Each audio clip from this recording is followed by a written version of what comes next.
No statement. Go ahead. Coach, a couple of long returns on the punt return against you guys last week. When you went back and assessed those, was it something they did well or something? Yeah, I mean, we talked about Mims. He's a talented player, and we talked about working as a team, making sure that we were sound in everything we did. We were not. We got out of position. He planted a foot, got up the field on us, and he's got great speed. But I thought Chris Roland Wallace did an excellent job of running that guy down and making a tackle, and then our defense rising up and stopping him and holding him to a field goal. I thought was huge, after they made a big play. What happened on the extra point block? We had an injury. We had some guys playing in some different spots, and it was a breakdown in a B gap. It's really what happened, and really disappointed in that one. It had nothing to do with Bucker. The operation was good. It was just the breakdown in the protection. Remind me, Dave, is that a reaction just because of Kingsley's injury? Like what he normally Yeah, that's has what in I mean. there? I mean, Kingsley went down, and we had to shuffle guys around a little bit. You only have 8 guys up on O-line, and you move guys around, and it happened. I mean, we need to be able to be, it's my job to make sure that everybody knows how to play everything. I mean, I'm going to take full responsibility on that. That was a big disappointment, was that with that block for sure. Coach, what's the mood of this team? You've been here since Andy came, and it's been a while since you guys have been with your Yeah, this is uncharted territory for us, really. I mean, it's been we had high expectations still, and the guys are still working. When you watch the tape, I was very happy with the effort. It was huge. I mean, I thought it was great. That's not an issue. The practices are good. We just got to make plays. We're just not making plays like we did last year. And they made plays, we didn't make plays. If they make a play on special teams, we have to make 2 plays on special teams. That's the way we look at it. It just didn't happen, and in that game, and it's not happening right now. And we just got to keep pounding it, and not. I mean, there's no quitting these guys, and it's the attitude's still great. Dave, for Nico, how close do you feel like he is to breaking one where you guys get the midfield or pass and create that spark? Yeah, I mean, if you look at kick return, and you see that it's just one guy. I mean, our guys are blocking hard, and there's no free runners. Nobody's getting ear hold. I mean, so the way the guys are working, it's just a matter of time before we pop one, especially with Taekwon back there too. On punt, I mean, it just didn't have. That's got to be the situation. The ball, the hang, the where it's kicked. I mean, those things and opportunities. We'll get them there, and I haven't lost any faith in Nico. And Taekwon, I think is bound to break a big one here coming up. What stands out about Indianapolis in general? They're outstanding. I mean, speed everywhere. Chris Ballard is known for putting teams together that have a lot of speed. I was with him, at 2 different spots, and he takes a lot of. He knows how important special teams are, is and on a team, and he's got a lot of personnel, really good personnel over there. In our ranking system that we use, they're 2. We're not too good after last week. I mean, obviously we're like 22. So I mean, you got 22 versus 2. That gets your guys' attention. I mean, and then you see it on tape. The speed is across the board. Great speed, great returners. It's like pick your poison. Who are you going to kick to? They're all good. Doolin's good. Abdullah's good. I mean, so got our hands full. Just like I feel like I say it every week, but this is a special group we're facing. Last 3 quick ones. Todd first. What ranking system do you use? It's ours. I mean, it's Mike Frazier has put it together. It's a weighted system that has 22 categories, a lot like Gosselin used to do. He doesn't, he retired, and it's a little bit more specific. And it's a good thing that we use for motivation for our guys and see where everybody's at. And I think it's important. We're not skewing it. We're 22. I mean, it's not like our system. We're here. It's it's a real deal, and I think it's it's a good indicator of where teams are. Harrison missed the landing zone again on the short one. Yeah, that was not good. Yeah. So that's just a miss hit, right? I mean, It's a miss hit. All right, on the first one, he kicked off, and we wanted it to be a returnable ball, and he got it too far. So the next one, he tries to hit it less, and then he hit it too less. You know, I mean, and it was short. So you know, you just gotta get out there and let it go. Neil. You know that. Coach, I apologize if you've been asked this, but the president criticized the new kickoff rules when he was at the Washington game. What's your reaction? Are He you doesn't, used to hearing the he doesn't even know what he's looking at.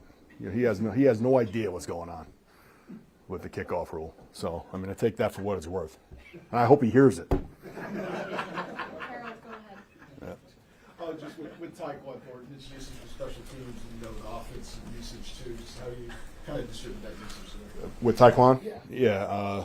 You know, obviously, you know, he makes big plays on offense. You know, so there's how much offense is he going to get compared to I think he's talented back there. He's got really good patience. You see him. He sets returns up, and he's got the burst, and he has the ability to bounce it and outrun everybody too. So. And I'm using him at gunner. I got him. If he's going to be sitting on the bench, I'm going to try to get him on the field because of his speed. Thanks, Coach. Thanks. Thanks, everybody.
Today, but no rain, so hopefully we'll be outside. Looking a little disappointed in the way last week went. It was another of those situations where we would like to find a way to help win the game at the end there. That didn't happen, so we were disappointed there, but we've moved on. In this league, when you get to Wednesday, everybody's the same on Wednesday morning. They're trying to win the next game, so that's what we're kind of focused on doing. So with that, I'll let you fire away, which I know you're gonna. Go ahead. A lot of attention just on that third and 15. Yeah. Just wondering if you could go through that. Yeah, I mean, look, they made a better play. Their receiver outworked the corner. We decided to play. We had not played that coverage all game long. And then we were hoping to get a little bit more out of the pass rush. It got a little bit out of whack, and he stepped up and made a good play. So I give them a lot of credit. That was a key down. That was big. I thought we had a chance to get it back to Patrick there. Would have been huge. Fulton active, I guess, what led to that? Well, we've been trying to get him back out there for a month or whatever it's been. But first it was the health, and then when we finally got over that hurdle, then it was, when Dave and I talked, is he ready mentally? You got to remember, and this is where, and I talked to Christian, he's been in a tough situation. If you guys go all the way back, when we got him in OTAs, he didn't practice a lot. He was hurt. Got to training camp. He was hurt. Then he went through. So he's really a rookie in the system. So there was a couple weeks there where it was about, does he have it all down now? And that took a little. And then we got to the bye week and said this might be a time to get him out there. So that's what we did. Coach, Charvarius Ward coming back, do you expect him to be able to play? I don't know that. I love Travarius. And when didn't he get was it a concussion or something? Has he been playing since then? Did they? Yeah. And I remember I texted him right after that because I happened to see it on TV. I'm not really sure. He's one of my favorites because he was here and did a lot of good things for us. So I look forward to seeing him. He's going to be the enemy though, for 60 minutes. but I like Travarius. He's a good kid. See more of Christian before and just an evaluation of his performance. He wasn't in some of those third and longs too, especially. Yeah. And then Noel Williams, a lot of people. Yeah. Well, we can't get everybody out there. There's only we had some packages for Noel. We didn't get to them. And there's only so many corners out there at one time, especially when we didn't play Trent as much in nickel. So we'll see how the reps go this going week. But both of those guys are probably got to play at some point for us. And I thought Christian did a pretty good job. He had that one that I'm sure he would have liked to have back. That long pass play. But we're going to need all these guys down the stretch here. What's your message to the team with the heightened sense of awareness, knowing this running back that you're about ready to face on Sunday? Yeah. Joe Cullen, we start off with the run meeting in the morning, and, he brought up the point that I always say. We've been faced with this challenge a lot this year, other years, and when our guys as a unit, as a group, put their mind to playing good run defense, I believe we can do that. It's when we get out of whack a little bit and see something that's not there, or take a chance here. So hopefully we play good, solid group unit run defense. We're going to need to do that again. And to me, where he's really scary, this running back, is that when he pops it or gets in the second level, we all know what kind of speed he has. And Is there something you can take from your success against when Derrick Henry was maybe at his peak? A little bit. I mean, maybe different backs in some regards, but all those guys. I mean, when there's an elite run, it seems like we have more and more of these. But when these elite running backs keep popping up, I mean, the focus is going to be on that first. I just don't believe you can go into a game and not say that that's the primary goal, because if not, and they get two-dimensional, this is an efficient offense. We know that. Coach, Chris Jones had a comment after the game about maybe the Broncos knew what you were doing. Did you have a conversation with him about that, or did you feel like you guys were kind of showing what? I guess the best way to find out if that was true is ask Denver. No, I wasn't aware of that. I don't, listen, it's like we pick up on things offenses do, and maybe they think they got it. Sometimes they do, sometimes they don't, but I don't know. I'm not really sure. Todd and then Nick. An assessment of their quarterback, Jones. Looks like he's got some new life there. You guys faced Steichen's teams before at a couple different spots. Yeah. What's Jones doing? I don't know. He He looks like he functions really. We've seen this around the league, right? The quarterbacks kind of go from team to team, and all of a sudden they find a scheme or a coaching staff that it really fits, and it feels like they fit the pieces together pretty good there. There's a lot of talent on this offense. We're talking about the running back, but the slot receiver is really good. And let's not forget about this tight end that we're about to face. He's real, and the two wide receivers on the outside. So I think what they've put together is a real good group of talent, solid offensive line, and a quarterback that knows how to play football. I remember when he came out, it's hard to believe it's 7 years already. It feels like it was just yesterday, but I remember him coming out and saying, now there's another athletic quarterback. Now, they don't do as much of that with him, but I think he's got a lot of different ways to beat you, and he looks like a really intelligent quarterback to me. Nick? Steve, with how efficient their run blocking scheme is and how they play action pass off that, what are the challenges of being able to balance? Yeah, anytime a team matches the play action with the run really well, that's tough. It's toughest on the second-level defenders, our safeties and linebackers, and we always talk about reading high hats and low hats, and we study that. There's a tape that's put together every week. And so hopefully our eyes will be right, and when they throw it, we're playing the pass, and when they run it, we're playing the run. I mean, that would be good defense. you. All right, thanks, yeah.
Coach, looking back to last week, disappointing the last couple of drives, not getting the first downs. When you look back at it, is it your issues? Did they do something really good?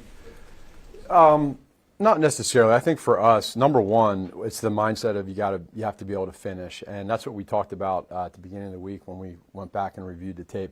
There's a few things internally that, schematically that we talked through as an offense of what we want to do, and it's creating that ownership from the coach's side of, okay, what plays are we putting in, what are we running, and then when the play is called, there's a lot that goes into that in that moment of making sure we have it the right direction or running the right. There's so much stuff that goes in with a route. Is there a conversion? Is there not? Is it? There's so many things that go into it, and I think in that moment when you got to finish the game in 4 minutes, whether it's tie or whether you're winning and finishing with the ball in your hands is our job. No matter how you do it, we didn't do it, plain and simple. And that's been our focus is, okay, how are we going to get in that situation again and win the game stating the obvious, it hasn't been done much this year, with the 0-5 number that's out there. So we take that serious. We understand that, and we all want to make sure that we're locking in on our jobs. So much is based on head coach and players, but I guess in these type of situations, how do you see Andy Reid get the entire coaching staff to kind of buy into some of the changes that need to be made? Well, he's the best leader in these moments right now. When you get into that, is like, okay, schematically, are we putting our guys in the best positions possible throughout the game? And then when the plays are called and the guys go out there in that moment, are we doing it exactly how it's supposed to be done with the details? Coach Reid, when you talk about day one with Coach Reid and his organization and his team, the number one thing you talk about and you learn as a player and coach is details. That matters. You got to be careful of going over the top with it because you want players to play. But there's reasons why we do things, and I think all of that in that moment throughout the game, that was a big part of it, not finishing the game, but there was much more that goes into it throughout the game to not put us in that scenario. Matt, just along those lines, the two deep overthrows by Patrick on the first series, what did you see on those, and what do you figure is at play when they miss by a tick like that? Yeah, so we got to hit on those when we throw them. We got to make them connect. And I know we've talked about giving a guy an opportunity. Even sometimes we'll use the phrase, if he's covered, he's uncovered. And so sometimes being able to, give yourself a chance to catch the ball. That's what Pat was upset about with himself, is making sure he gives the guy a chance. On both of those, the overthrows, you just don't have a chance. Love the mentality of what he did. There's two other throws in that game where we went downtown and we had a 47-yard defensive pass interference and a 41-yard that's hidden yards that you got to keep that going. But especially early in the game, we want to connect on those. Is it oversimplifying for him to say, I got to not worry about being too fine? I mean, he was making a point of saying maybe he shouldn't be. That's probably the easiest way to put it. Yeah, just don't try to be perfect with. He's one of the most accurate quarterbacks in the history of this game. He's super accurate. He can make throws that people can't make. When you're throwing a post alert over the top, which both of those basically were, sometimes just put it in the vicinity and let your guy go make a play. And I think, trust me, right after that series, when we went 4-and-out and punted the ball, no one was more pissed off at himself than Pat on that sideline. He was at himself, so I think that speaks to where he's at. Matt, when in a remote defense, what type of challenges are involved with that? Yeah, a lot. He does a great job. He knows us pretty well, obviously being in Cincinnati. I think he's a phenomenal defensive coordinator, a great person. What a job he's doing right now in Indianapolis. So he presents a lot of different things, gives you different looks. He has a lot of different schemes that on the defensive side that he makes you prepare for. And so we understand that. And I think, for us, just going back to that game we just played, you don't make it real hard. You keep it real simple. Like just play the game, play fast, and stay away from penalties, execution, start fast, finish faster, and good things will happen. We'll go with Sam in this round. Matt, what stands out to you about just that last sequence? So specifically on third down, it seemed like maybe a tick late getting out of the huddle. Like, does that stuff pop up as you review it? Not in that situation.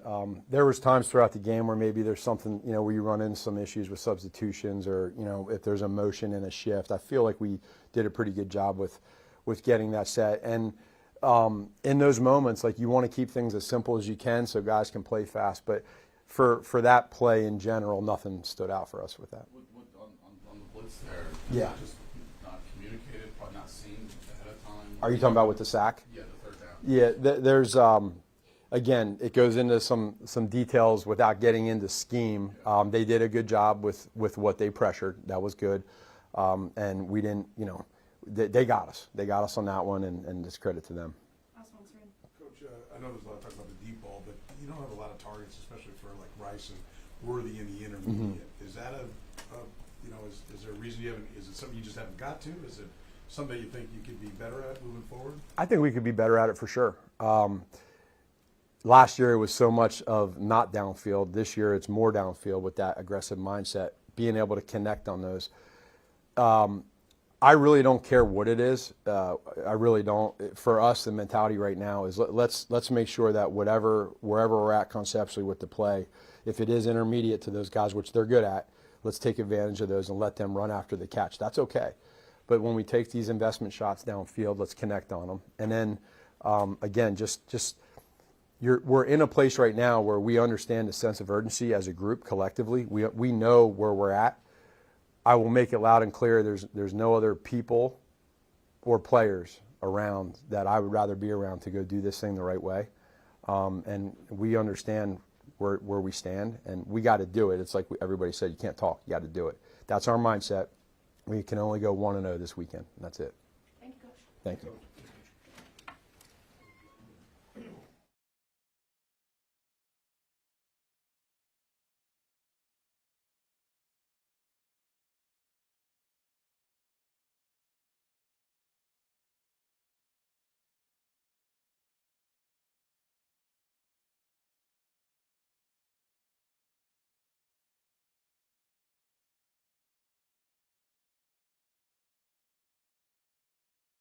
All appreciate everyone being here and on a great day to practice, getting ready for a big game against the Colts. Heck of a team. Coach Steichen's got them rolling. I mean, the way Daniel Jones has the offense going and shoot Jonathan Taylor, we got our hands full. So with that, I'll open it up for questions. You say you have your hands full with Jonathan Taylor. Why do you have your hands full? Well, he's as good a back as there is. He's really a unique back where, you know, sometimes some big backs, you know, get downhill fast and have a one cut, and that's kind of what they do. I mean, but he can like jump cut, as you say. I mean, he can get from point A to point B as fast as anyone in the league. He can make you miss. He can run you over, and he has home run speed. He has breakaway speed. What have you seen from Mike Pennell in the 2 games? Oh, Mike, yeah, Mike's been great. I mean, Mike, he's a really good run defender. He's big. He's in good shape. I mean, nothing that I didn't see when he was here the last couple of years. I mean, we were all just happy that we could get Mike back, and he's played well the last couple of games. Coach, anything you tried to emphasize to Charles Omenihu? There seems like there's moments where he's starting to come back to maybe being the player he was, you know, prior to the injury. But are you looking for more consistency? What's been the message? No, just finish like with Charles. I mean, he's getting like even last week. I mean, he had on the intentional ground, he had the quarterback wrapped up. Maybe just a little bit better finish, and you know, the finish in a couple of the games prior to the Washington game. I mean, where you're right there, have an opportunity to get him down. And that's really the whole group, just finishing on the quarterback. And now he's on the ground, and it's not a pressure, but it's a impact sack. Joe, what is your assessment of George Karlaftis? George, I love him. I mean, he plays with relentless motor. He's having a great year. He's physical. When you add a lot of things up, he does a lot of things really well. I mean, he plays the run well. You know, Coach Spags will ask our ends to be versatile, drop in coverage. He does that well. He's physical at the point of attack in the run game. You look at his hits, hurries, and he's another one. I mean, you'd like to get a few more of those hits and hurries to get the quarterback on the ground. But when you stack them all up, he's having as good a year as he's had. Joe, for your front four, what is the potential pass rush rise for them to reach down the stretch in the playoffs? Well, I think you gotta look at where we are right now. It's never good enough, but I thought there were signs in the Denver game. Like that was a team that only came, 10 sacks the whole year, not much pressure on them, and bang, Coach Spags, calls a blitz first play, he's sacked, so the odds go way up. And then Chris in the red zone is a really good 4-man rush, all working together, gets him down, and opportunities to get him down. You just have to build off it. We had some really good pressure in the second half. Just keep getting better and having the opportunities, being all four working together as one, and then collectively getting the quarterback down when you have those opportunities. Going into Denver last week, Chris said he just really wants to be better in the second half. I guess in your eyes, how does that happen for him? Just continuing what he did last week. I thought he played at a really high level, both in the run game. He played on their side of the line of scrimmage a lot, and it's tough. We all get double teamed. Chris is obviously going to get doubled because that's who he is. But when you're getting off the ball, playing on their side of the line of scrimmage and disrupting, he's making things easier for other guys around him. But just continuing to get better each week. How has he done with, I know he's talked about the times he doesn't get doubled, he's really got to make a play. How's he done in those chances where he's had that opportunity when he hasn't been doubled in the district? He usually wins most of his one-on-ones. And there are times, we point him out when he doesn't, but majority of the time he wins those one-on-ones. Might not result in a sack, but pressure hit. And when you look at all the numbers that like some of these analytical guys do, he's right at the top of the D tackle list. Joe, with the run offense you're going against and their scheme and everything, what mentality does that front four need to have this week against the run game that good? Well, you know, and I think, you know, Coach Spags does a great job, and all of our coaches. It's all 11 to stop the run. But it starts up front. Make no bones about it. It starts up front. But the mentality is that we got to knock that run out so we can get them in 3rd and long to be able to have a chance to get after the quarterback. 3rd and 2, 3rd and 3 is not fun all day. And when you're living in that world, they usually have, you know, Coach Steichen does a great job. They go for it a lot now. So that 3rd and 2 becomes 4th and 1. They go for it, and you continue the drive. We got to get them behind the chains. And that means doing your job, playing violent, playing physical, and we're fired up for the challenge. Last one, anyone? With Chris playing, it looked like, on Sunday particularly, a little bit more inside on 3rd downs and on these passing downs. Is that just a situational matchup, or is that something you might be doing more going forward? Well, you know, a lot of times, you know, Chris starts inside, and sometimes we'll put him outside. Sometimes the call will dictate, but I mean, it just based on who we're playing against, maybe the matchup, things like that. But it's all dictated on that. Thank you, Coach. Appreciate y'all. Have a great Thanksgiving.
Coach, I think you guys would sure like to have more interceptions than the defensive backfield at this point this year. But how have you felt you've had some missed opportunities, or have you guys made the most of the chances you've had to kind of get the ball back? Yeah, I think, you know, again, that question is asked a couple of times with the style of defense we play. A lot of times guys have their backs turned to the ball, to the quarterback. So it's not as easy to have picks. But overall, we have had some opportunities that you wish that you can have back. Just tips and overthrows are always going to be doing in every game we have, and so some of those tips and overthrows you would love to capitalize on them. But yeah, definitely would love to have more turnovers. We're harping that every week. How do you navigate a conversation where you're thinking about, okay, do we go to Christian here rather than continuing to develop Noel, who had been playing well? Yeah, I mean, I think, when you look at it, Christian was brought in here to play.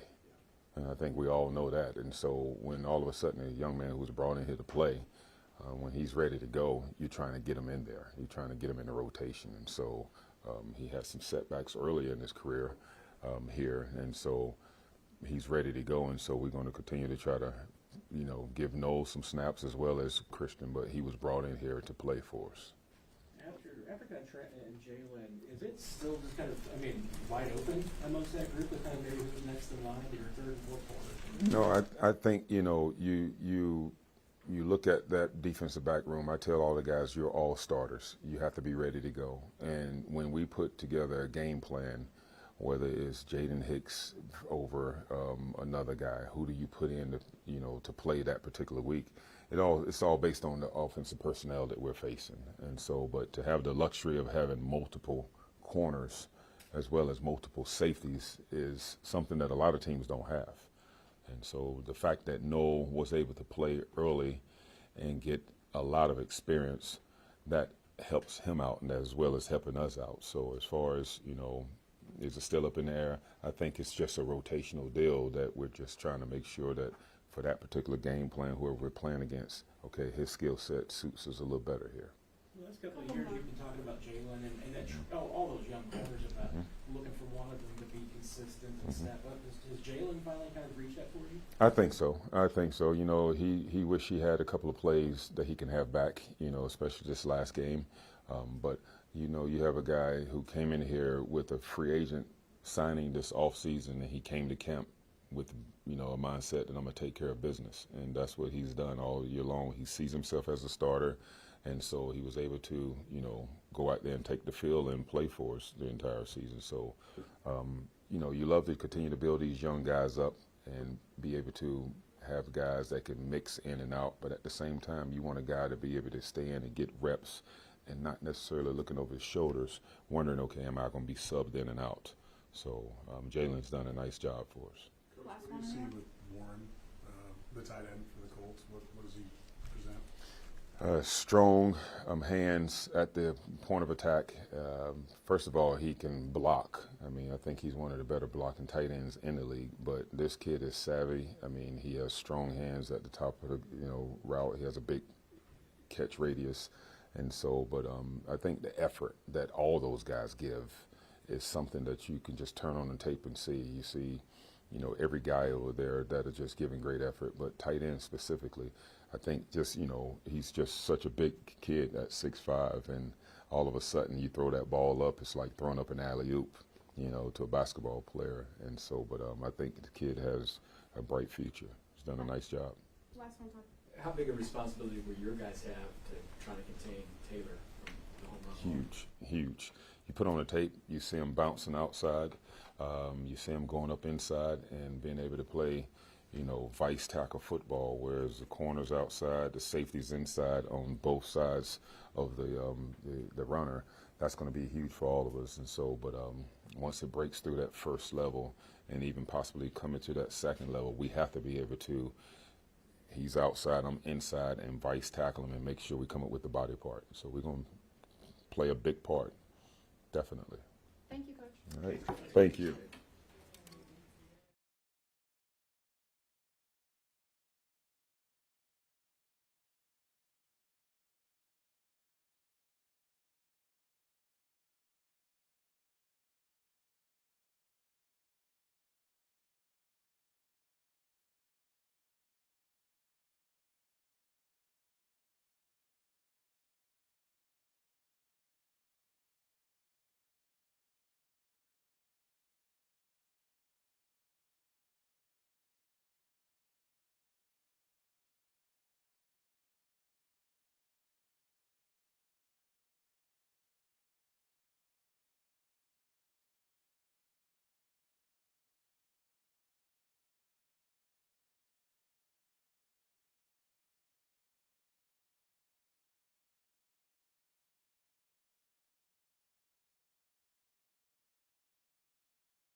Todd, for you, when you became the right backs coach, what were the learning curves and where do you feel like you've grown the most in this position?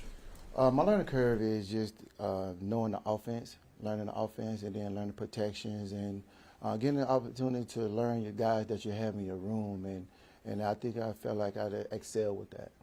And having been a former receiver, what was the transition like to become the right backs coach? Well, transitioning, you're on the offensive side of the ball, so that's a plus. But transitioning, you got Coach Nash, Coach Head, Coach Reed, Coach Matei. Everybody on that offensive side of the ball helped me out a whole lot as far as learning the scheme and what I bring to the table. You've been obviously with Andy for a while, going back to your Eagles days, but what are the attributes of a typical Andy Reid type running back?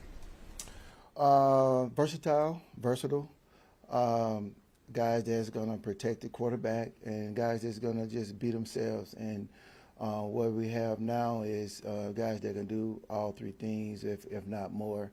I can remember back when I was in Philly, we was in Philly, and you remember Brian Westbrook, the guys that can do a lot more stuff, Deuce Staley, and career buck Carter. Those guys can do multiple things, and that's the type of running back coach looking for. With Rashard, what does he need to learn, and what does he need to kind of continue to grow to get more opportunities? Well, if you can tell by Rashard, he's growing and doing good things every week, and what we have to do is continue to trust the guys in the room that we have to give them some good stuff to to go by as far as like being a true professional, being a true running back, and he's done that, and we're just not trying to put too much on him. Give them the things they need to learn, and go out there and perfect it so he can play fast. What do you think you've missed these past few weeks without Isaiah, and how eager are you to get him back in the lineup?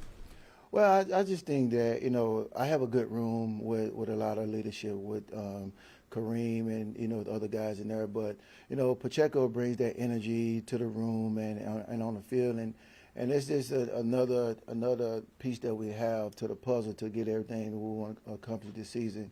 It's good to see him back, and we're just taking these baby steps now. We'll see what happens in the long run. Couple more. How much do you have to kind of hold him back? I know he wants to kind of go. Yeah, it's he and I talk about it all the time as far as like being a walk through, being a jog through, but he's a Taz-made endeavor, and Taz is never walking. So just thinking about that. So that's a good thing for him to do because one speed is only speed, and Coach always emphasized playing fast, and that's what he do. Last one, Matt. You've had some game plans that have favored more the pass, and obviously this weekend there was those RPOs where there was a lot more P's than R's. How do you have the running back group just kind of focused or remain in when maybe they aren't getting consistent work and maybe even all the work they want? No, at the end of the day, they know the dynamic of the offensive scheme and what we're trying to attack, and for the most part, the guys knowing that if it's a run play call, run the play. We don't control what the quarterback do because he have his reads, but in this offense and what we're doing now with the RPO system, it makes defense have to cover the field, and that's what Pat had to do a good job of doing the last few weeks. So we don't worry about that. Just whenever your time is called, just make the best of your ability when you get the carry. Thank you, Coach. All right. See y'all later.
challenge this week with what the Colts offense is doing, both running the ball and passing the ball? I think it's also a huge challenge to us as a defense. Overall, as a team, I think they got a well-rounded team. Their records show for it. Daniel Jones is playing some really, really good football. And their running back, who could be an MVP front runner. So they've been very efficient with offense. They're like top 5 in a lot of categories. So for us, it's a huge challenge. Just considering where the team's at now, needing to win every week, I guess, how have you seen everyone, including yourself, I suppose, attack this week? I think we take it day by day. Take it day by day.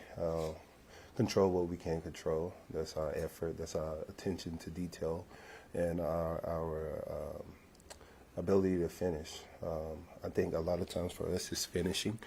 So whether it's the game, whether it's the quarter, whether it's in practice, we win the day, and we'll look forward to tomorrow. Chris, when you're going against a run game like this, what type of mindset and mentality do you have to have out there in the field? I think same mentality every week. Control the run, force them to pass, and get after the quarterback. Chris, where do you just feel like you guys are right now? I don't mean standing wise, but just as a team, where do you feel like you are and how you're playing? 500. We're 5-5. So many areas we can be better in, but I think that's about details day in and day out, and eliminating penalties is a huge one. So we focus on those two and execution. I think we'll be well. What's the shirt and Crown. what is it? That's an in-house team. Yeah. Anybody else? Go ahead. This week, My Cleats, My Cause, just, if you could just talk a little about your charity and just how much this week means to you, for both you guys and also the design issues and stuff. Well, I did some out-of-the-box thing this week. Tammy Reed, they're partnering the Giving Machines, and I partner with them to promote the Giving Machines this week. So shout out to Miss Reed, Sparkle. She helped me with a collab on the Giving Machines, and you know, I'm pretty excited about it. It's like Nation Foundation, the Giving Machine. Thank you. Thanks, everybody.